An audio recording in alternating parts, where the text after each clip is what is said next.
Bonsoir tout le monde. Alors on avait envie de mettre de l'énergie dans la salle et c'est exactement ça encore plus.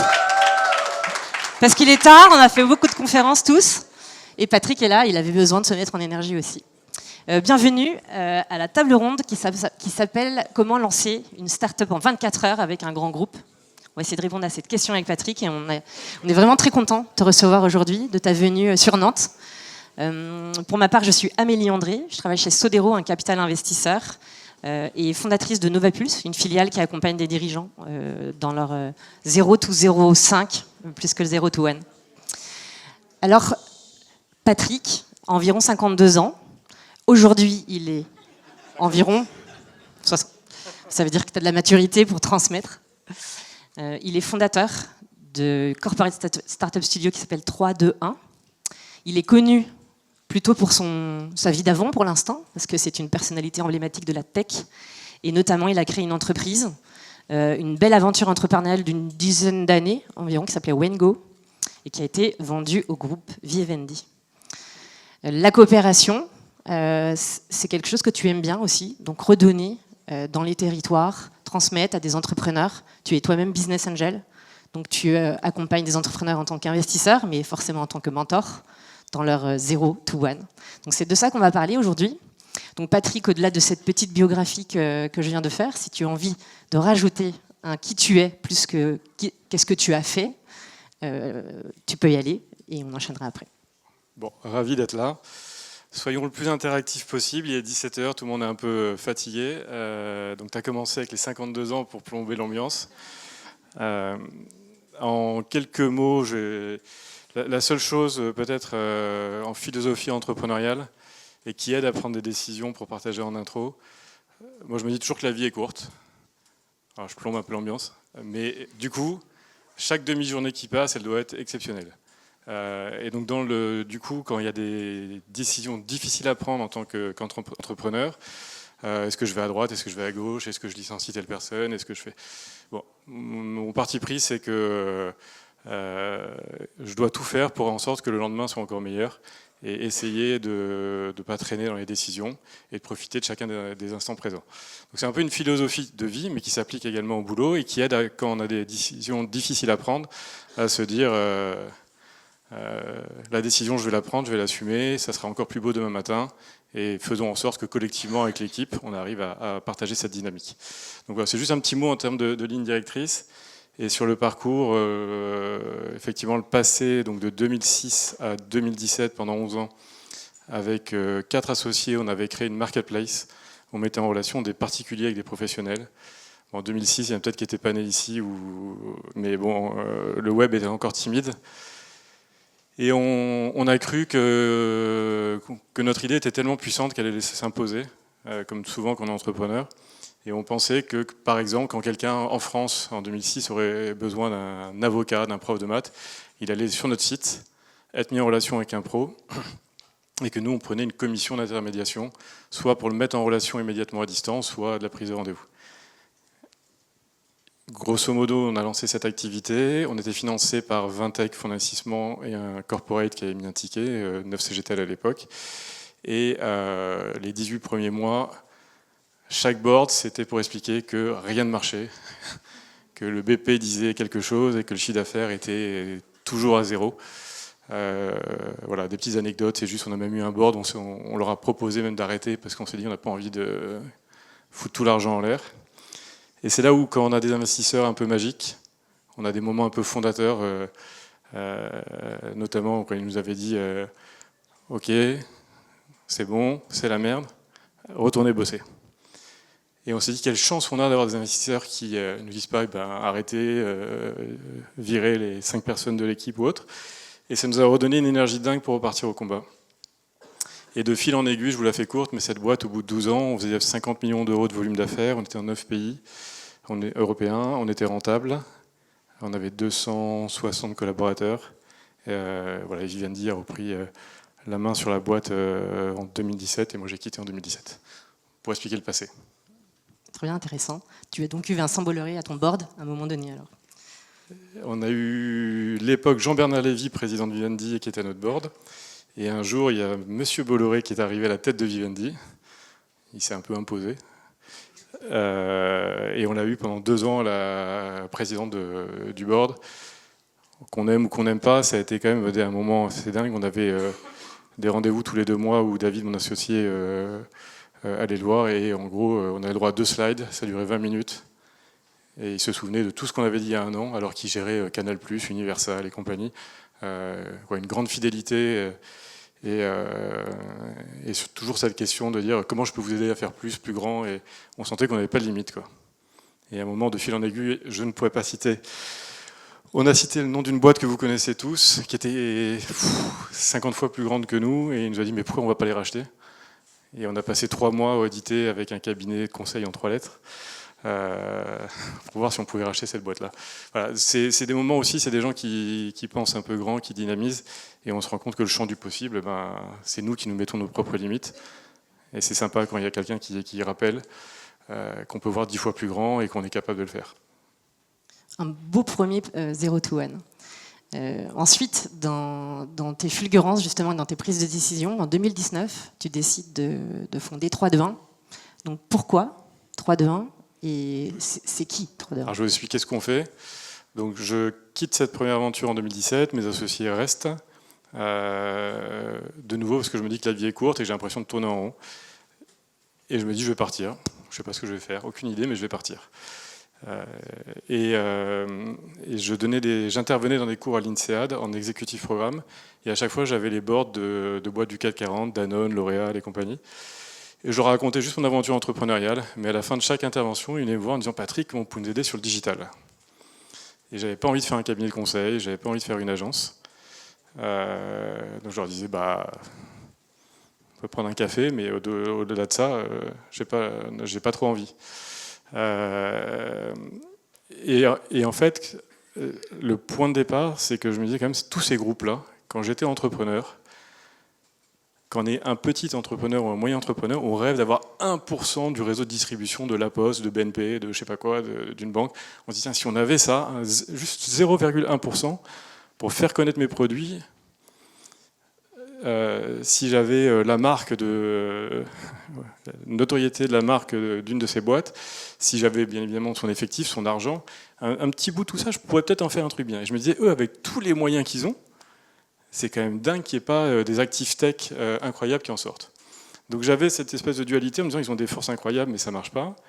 L'autre élément, je me disais, j'ai pas envie de faire un modèle de conseil. Ce que j'ai aimé dans mon aventure entrepreneuriale, c'est le temps long. Faire un truc bien, ça ne se fait pas en 2 jours. J'ai aimé construire un actif, pas venir vous faire un conseil pendant 2 semaines et voilà. Et donc construire un actif qui progresse au fur et à mesure de ses échecs, de ses trouvailles. Et donc avoir un actif comme on l'avait dans ma boîte avant et le temps long, je suis retourné les voir avec un peu de peut-être d'audace après en leur disant est-ce que vous voulez pas qu'on monte des boîtes ensemble? Et les boîtes du CAC 40 qui font et qui parlent d'innovation, moi je ne suis pas du tout allé là-dedans, je dis on va lancer ensemble des nouveaux business.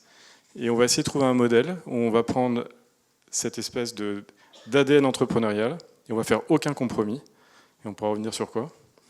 Et à côté de ça, on va essayer de prendre chez vous, grande entreprise, quelques trucs, mais on va aussi push-backer, repousser beaucoup d'inertie. Et on a construit de fil en aiguille un modèle où en gros des grandes entreprises et nous, on arrive à s'associer, capitalistiquement parlant, mais pas uniquement, des fois il y a des exceptions, où on arrive à lancer, on pourra donner des exemples concrets, des nouvelles boîtes de A à Z. Et avec la force de l'âge, des 52 ans, je reviens sur maintenant que tu m'as bien accueilli, on se fixe aucune limite. On se dit, voilà, on a lancé par exemple des boîtes avec la BNP, avec BNP Paribas, donc première ou deuxième banque d'Europe selon les classements. Et on s'est dit, on va les mettre dans des marchés qui sont déjà encombrés, mais peut-être qu'avec eux et avec nous, on a une chance d'y arriver. Donc on a lancé typiquement une société qui s'appelle Mucho, qui fait, vous allez dire, ils sont complètement bêtes d'avoir lancé ça, parce que c'est un bout des titres restaurants, des avantages salariés, de l'assurance pour les mutuelles et prévoyances. Donc c'est un mélange de Swile, d'Alan réunis, d'Edenred, il y a des monstres, des tickets restaurants, il y a des monstres. Et qu'est-ce qu'on va faire là-dedans ? Donc c'est pour ceux qui aiment bien ces notions d'océan rouge, on est vraiment dans un océan rouge où il y a quand même pas mal d'acteurs établis. Et nous, notre conviction, c'était de se dire, sur un marché comme ça, nous, en tant qu'entrepreneurs, on a la capacité à créer vite le produit, on a la capacité à créer une sales machine extrêmement agressive pour conquérir les cibles ETI et PME.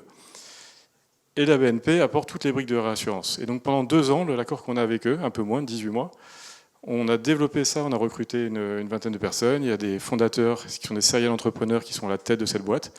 Donc BNP met X, c'est au-dessus de 10 millions d'euros pour lancer l'activité. Nous, on staffe 100% de l'équipe. On va trouver des serial entrepreneurs qui deviennent actionnaires de la boîte. Selon les boîtes qu'on lance, dans les cas de figure, ils peuvent être majoritaires de ces entreprises. Et donc on a un financement, un produit qu'on lance nous rapidement, puis des fondateurs qu'on met à la tête. Dans 18 mois, si on a atteint le BP qu'on s'est fixé, la magie du système, donc là on vit de façon totalement autonome comme n'importe quelle start-up, mais dans 18 mois, si on a atteint l'objectif, eh ben on a tout le réseau bancaire de BNP qui distribue notre offre, tous les commerciaux BNP. Donc c'est ce côté-là où je me suis dit on va aller chercher la force du mammouth, pour être un peu provoque, sans l'inertie. L'inertie, c'est de nous laisser exécuter au début, sans nous étouffer, mais en prenant leur force, qui est une connaissance des produits, d'amener l'ingénierie financière qui est dans ces produits-là, d'amener la réassurance aussi dont on a besoin, et dans un temps 2, le réseau de distribution. Donc on essaie de trouver l'unfair advantage chez le corpo, de trouver, à vos souhaits, de trouver également comment se protéger de certains freins, mais de garder cette niaque entrepreneuriale qui fait qu'on aura une chance d'y aller, parce que sinon, si on passe de comité en comité en comité, le truc qui est fondamental dans ce modèle mix où on combine entrepreneurs et grands groupes, voilà, c'est de ne pas oublier une chose. Quoi, 2 choses. 1, il ne faut pas rester consanguin. Je n'ai pas besoin de développer beaucoup cette notion. Si c'est que des gens de BNP ou d'une banque ou d'un corporate qui veulent se lancer, ça va être compliqué. Donc mélanger 2 cultures, mais il y a des risques. Et 2, nous on a l'obsession, comme n'importe quel entrepreneur, d'avoir le tempo, de suivre et de coller au tempo du marché. Le marché, les concurrents, j'en ai cité quelques-uns, ça bouge extrêmement vite. On ne peut pas, nous, être collés au tempo de la grande entreprise, qui va avoir son inertie, ses cycles de décision et autres. Si on est là-dedans, on est mort. Parce que le marché bouge beaucoup plus vite. Donc l'idée, c'est de trouver le modèle qu'on a construit, où on est à la fois, on mélange les cultures, et on opère extrêmement vite. Intéressant, l'association en prenant le meilleur des 2 mondes, la niaque entrepreneuriale et la puissance du grand groupe. Alors dans la salle, je pense qu'il y a pas mal d'entrepreneurs. On peut peut-être lever la main juste pour qu'on voit à peu près l'audience d'entrepreneurs, mais a priori, il y en a pas mal. Donc si on va du côté de cette niaque entrepreneuriale, j'imagine que tu as quelques recettes à partager, c'est-à-dire comment vous choisissez vos fondateurs, c'est-à-dire est-ce que voilà, il y a une équipe qui gagne et quelle est cette équipe qui gagne. Et bien sûr, je pense que le nerf de la guerre dans le 0 to 1, c'est le go-to-market. Donc c'est quoi vos méthodes sur ce sujet-là, et est-ce qu'en 24 heures, vraiment, on a un go-to-market ou ça prend un peu plus de temps? C'est ce qui est écrit, 24 heures, je sais Oui. plus. Mais bon, non, ça ne prend pas 24 heures. Non, alors, si je découpe le process, temps 1, quand on travaille avec une grande entreprise, c'est de se dire, est-ce que le sujet sur lequel on a mis le doigt, il y a une réelle opportunité de business? Ça, c'est 2 mois chez nous. Donc là, je prends une casquette, j'ai dit que je n'aimais pas les cabinets de conseil, mais on fait quelque part du conseil. Pendant 2 mois, on analyse une opportunité. Mais on va bien évidemment calculer la taille de marché, tout ce qu'on veut, la concurrence, tout ça. Mais surtout, on passe un temps de malade à essayer de craquer le go-to-market. Donc on va parler à 100 personnes. Donc j'ai en tête une boîte qu'on a lancée dans le management de l'énergie, où c'est en discutant avec le fondateur d'une entreprise similaire à ce qu'on voulait faire, mais en Nouvelle-Zélande, qu'on a compris qu'il fallait commercialiser de telle façon et pas telle façon.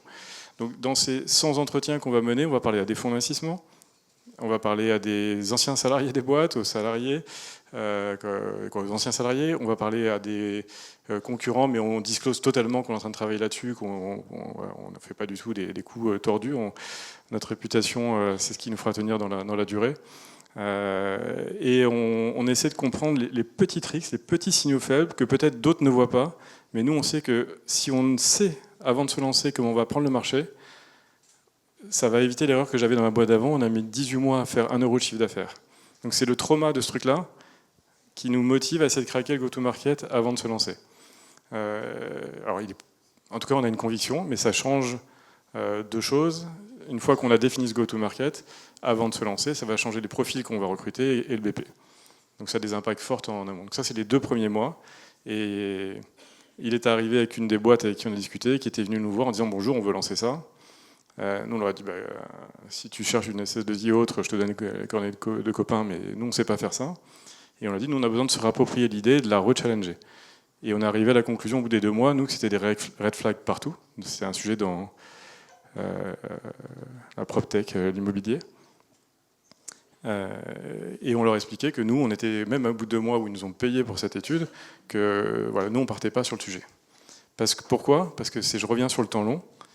Comme on va être co-actionnaire de cette boîte-là, on aligne nos intérêts from day one, et on n'aura pas intérêt à faire durer ou à aller dans quelque chose dans lequel nous, on ne croit pas. Donc 2 mois étude de porte, on prend la décision go-no-go, le besoin de financement est assuré. Nous ne sommes pas un fonds d'investissement, donc le financement est assuré par le corporate. Et ensuite, on a 6 mois où on n'a pas... C'est assez bizarre dans le modèle entrepreneurial traditionnel. Les 6 mois qui suivent, c'est ce qu'on appelle la période de build. On n'a pas le CEO, mais on lance la boîte. Donc, on a quelqu'un chez nous qui est un entrepreneur, un serial entrepreneur, on en a plusieurs, qui va dire « je suis CEO par intérim, je prends le sujet et j'ai 3 missions. Je développe la V1 du produit avec une petite équipe, je recrute les premiers collaborateurs, et une fois que j'ai ça, je vais chercher les premiers clients. » Et parallèlement à ça, Camille, chez nous, qui s'occupe de la partie Talent Acquisition, va... Alors, j'aime pas ce mot, parce que c'est pas... On ne recrute pas, mais c'est un process de recherche d'associés. Et on recherche les associés qui vont arriver au capital. Et c'est souvent des gens qui ont déjà entrepris. C'est jamais jusqu'à présent des gens du corporate. C'est vraiment des serial entrepreneurs qui savent que c'est se prendre un mur dans la tête, de traverser le désert, de gérer un board, voilà, tout ça, quoi. Et ça, j'imagine, c'est vraiment une recommandation que vous faites au corporate. C'est-à-dire de vraiment excuber, externaliser. C'est pas une recommandation, c'est ça où... Il n'y a pas le choix. Sinon, on n'y croit pas. Dans notre modèle, on n'y croit pas. Donc les gens sont sur notre plateau pendant les 18 premiers mois, l'équipe est à côté. Et pareil, c'est tous ces signaux faibles qu'on chope au café ou ailleurs, ou qui ont une valeur de dingue pour comprendre si la boîte va bien, va pas bien. Donc on l'accompagne dans ces phases-là. Tu as mentionné plusieurs fois qu'il y avait une prise de participation. Donc il y a un intérêt capitalistique du corpo, du studio et bien sûr le fondateur. Tu peux nous expliquer l'alignement d'intérêts qu'il y a du coup à mettre en place cette opération tripartite? Alors déjà, il y a 3 modèles. Il y en avait 2 et il y en a un qui est tout frais. Au niveau capitalistique, soit l'activité qu'on va lancer est très proche du core business de l'entreprise. Alors c'est jamais un produit pour l'entreprise, hein. C'est un business qui doit vivre de façon autonome sur le marché.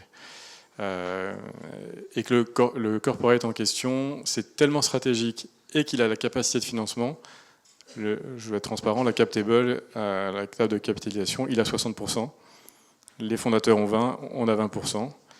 Je vais aller très rapidement dans cette tambouille, mais le modèle, c'est que le corporate a un call et un put à 3-5 ans pour reprendre tout ou partie du capital.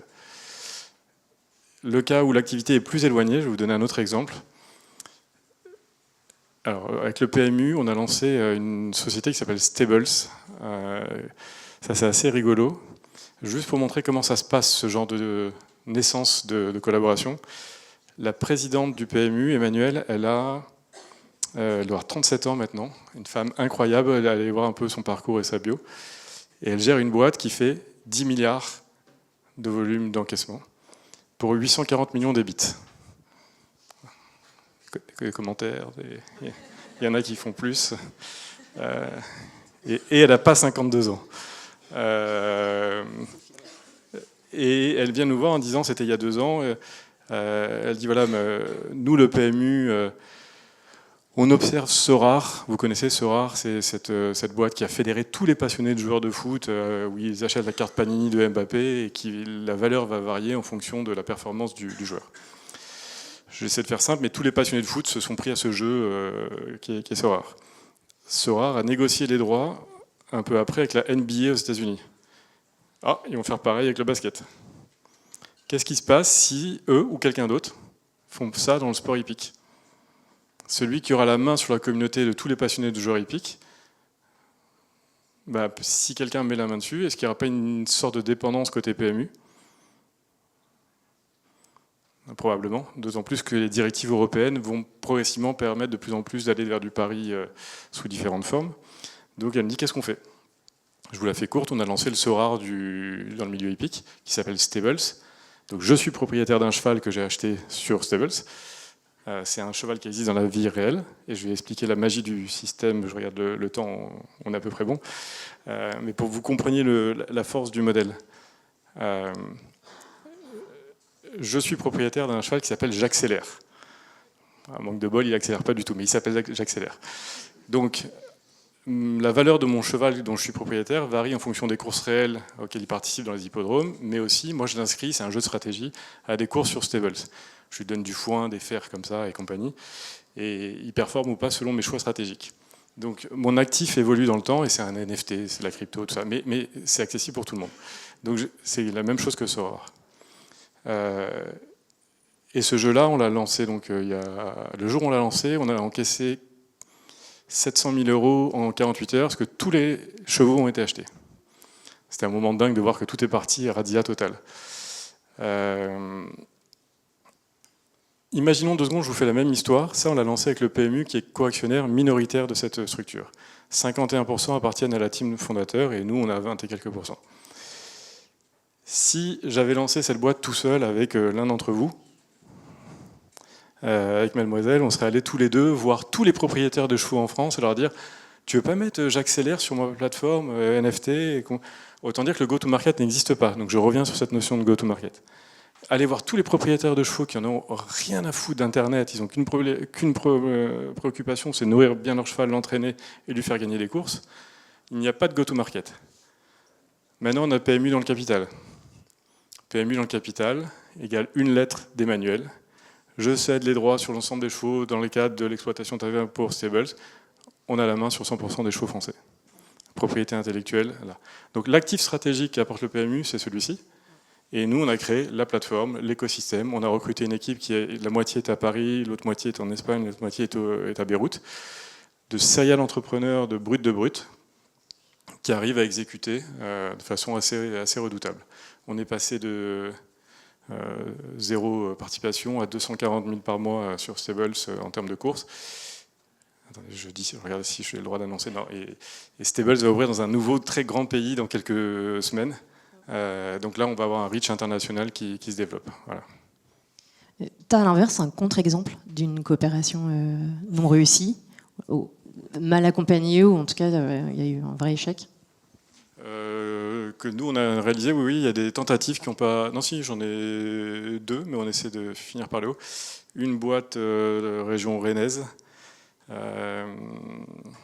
avec qui, globalement, on s'est rendu compte assez rapidement, au bout de 4-5 mois, on essayait de travailler ensemble, qu'on n'aurait jamais le même tempo. Et tout était d'une complexité dingue, et on arrivait rapidement à la conclusion qu'il fallait que c'était soit nous le problème, soit eux, mais peu importe, mais qu'on n'allait pas arriver à s'aligner dans cette volonté de nous laisser opérer.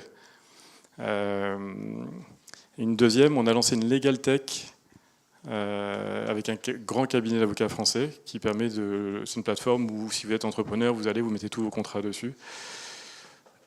Et je reviens là-dessus, parce que comme quoi c'est pas une science exacte, hein. On dit toujours qu'on vient sur scène, on raconte tout ce qu'on fait de bien et que plein de chiffres bien, mais là on avait recruté un CEO, ça l'a pas fait du tout, ça a été une catastrophe. Alors au bout de 6 mois, il faut changer de CEO, en retrouver un, redonner une impulsion à la boîte.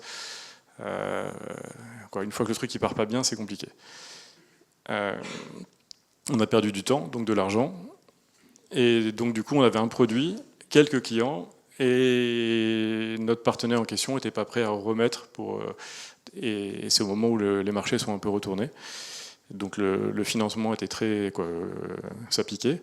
Et donc la boîte a été réinternalisée dans ce cas-là chez ce partenaire. Alors, il nous reste 5 minutes.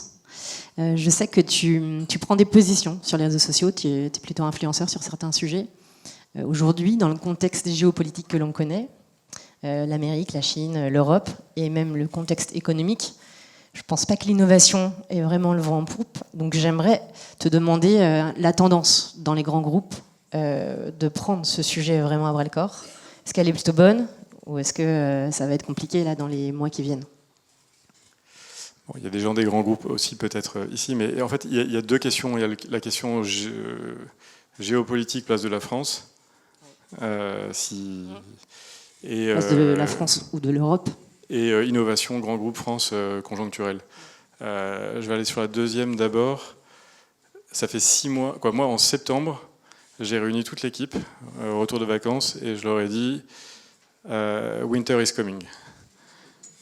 Je leur ai dit soit on change quelque chose, soit on va se prendre un bon mur dans la tronche. Je ne sais pas encore ce qu'on va changer, mais on va changer.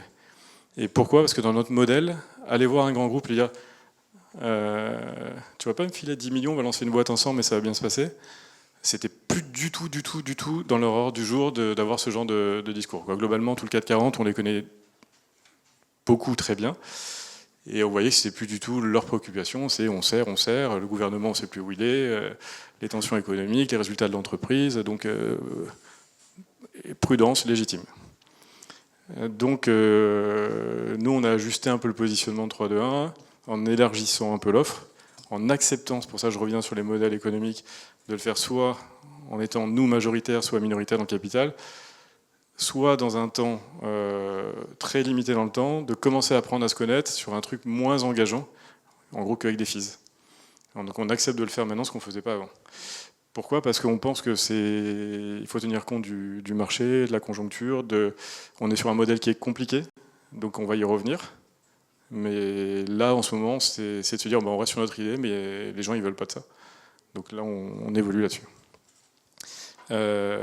Donc je pense que dans les grands groupes, en ce moment, c'est l'innovation. Je sens que ça repart depuis janvier, qu'il y a de nouveau des initiatives, plus d'écoute, mais depuis l'été dernier, deuxième semestre 2024, c'était congelé. Et je partage ça avec pas mal de copains dans le secteur. Donc même pour aller, vous, en tant que start-up, les chercher comme clients, good luck. Mais c'est pas pour ça qu'il ne faut pas le faire et ne pas y aller. Hein. Mais c'est beaucoup plus aride. Et puis dernier mot, il reste 2 minutes sur le contexte un peu... Sur la bataille, on en a perdu déjà quelques-unes. Donc quelle innovation tu vas lancer dans ton studio pour qu'on gagne enfin une bataille contre... les autres puissances de l'innovation? Non, vaste sujet.